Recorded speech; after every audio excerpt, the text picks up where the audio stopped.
అనిపించింది Jack. Jack అన్న కొంచెం క్రాక్ అన్నారు, కొంచెం కాదు సినిమా మొత్తం క్రాకే ఉంది, అసలేం బాగాలేదు.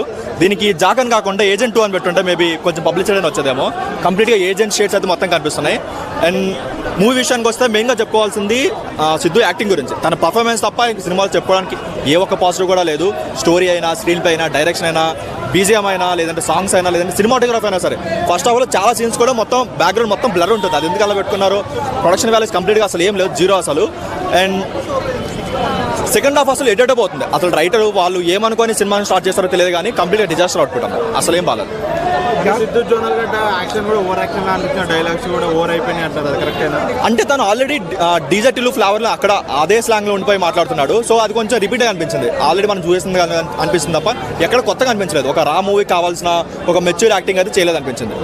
అఖిల్ ఏజెంట్ మించిన రావడానికి వచ్చేది తప్పకుండా, అందుకే ఏజెంట్ 2 అని పెట్టుంటే మేబీ అట్లీస్ట్ పబ్లిసిటీ అని వచ్చేది.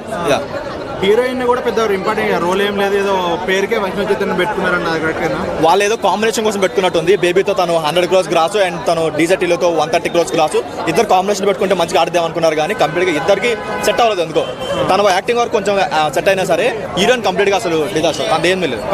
సినిమా ఎలా అనిపించింది సార్? జాక్ సినిమా ఏమంటే జాకు భాస్కర్ రాసుకోండి సార్. జాక్ భాస్కర్, ఇంక బొమ్మరిల్లి భాస్కర్ బొమ్మరిల్లి భాస్కర్ వచ్చి ఎవడు ఒక అమ్మకు పుట్టినోడా గేట్లూరికి వచ్చి దొంగతనంగా చూసే సినిమా రకాలంటారు. ఏమండి దేశం మీద భక్తి ఉన్నవాడు ఎవడు సార్? ఒకసారి లోపలికి వెళ్ళి బయటకు వచ్చి రమ్మని చెప్పండి.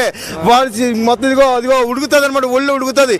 నేను కామన్, నేను మాట చెప్తాను, నేను కూడా భూమి మీద పుట్టిన, కానీ నేను అంత పట్టించుకొని బయట ఏమి పెద్ద, కానీ ఈ సినిమా చూస్తే దేశం మీద భక్తి పెరుగుద్ది, ఇంకా పెరుగుద్ది కూడా లేని వాళ్ళకి కూడా.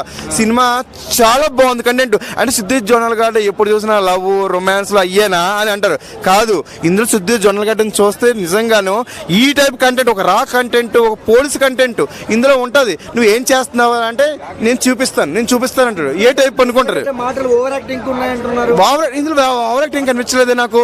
సిద్ధు ఆ జొన్నలగడ్డ ఏంటంటే ఇందులో కొండలని తవ్వేసే రకం, ఆకాశంలోకి నిచ్చెన వేసుకుని ఇంద్రధనుస్సు ఉంచేసే రకం. అర్థమైందా మీకు? అది ఒక శిల్పి, ఒక రాయిని చెక్కగల శిల్పి అనమాట ఈ సిద్ధు జొన్నలగడ్డ. అది ప్రకాష్ రాజ్ గారి లెక్కల్లో తీసుకుంటే ఒక బొమ్మరిల్లో ప్రకాష్ రాజ్ ఇంకా ముసలోడేమో తండ్రి కింద, ఇందులో యూత్ కింద కనిపించారు నాకైతే. ఎందుకంటే ఆల్రెడీ ప్రకాష్ రాజ్ గారు కొంత ఇప్పుడు ఈ మధ్య రాజకీయాల్లో అట్లా చేయడం పొలిటిగా కెలుక్కుంటున్నారని అంటారు. ఇందులో ప్రకాష్ రాజ్ గారు డైరెక్ట్ రాయించుకున్నారో లేకపోతే బొమ్మరిల్ గారు డైరెక్ట్ రాశారో తెలియదు, కానీ అది